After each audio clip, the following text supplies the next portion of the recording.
Shook, directed by Jennifer Harris. And the story goes like this. When Mia, a social media star, becomes the target of an online terror campaign, she has to solve a series of games to prevent people she cares about from getting murdered. But is it real, or is it just a game at her expense? As always, there will be some slight spoilers, but not the ending.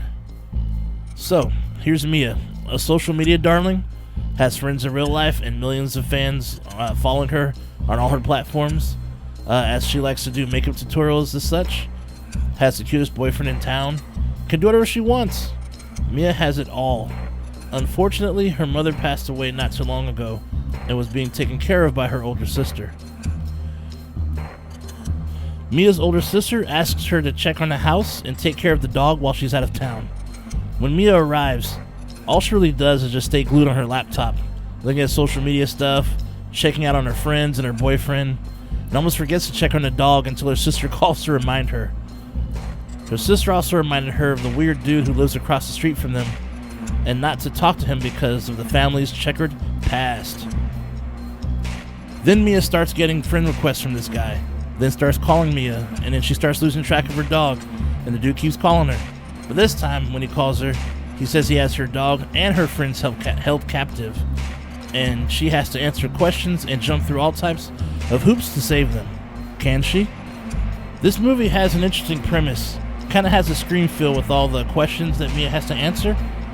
This also has a huge message about social media being poisonous and taking over our lives, which in part is a good point and true to some extent. Some folks can take it too far or forget about what's going on in the actual world that surrounds you. I had some issues with this movie. While I got the message, the execution was not good. Some of the acting was pretty bad. There are only 2 actors in here who I actually felt did good.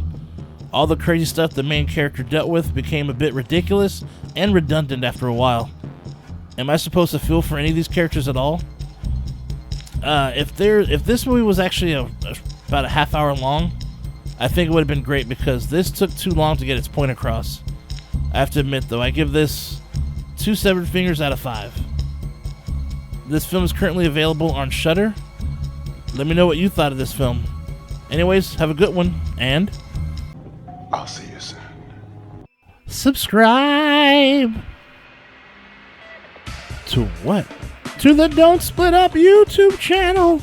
It's all things horror, movie reviews, and the infamous Soya videos. Oh, click on the screen.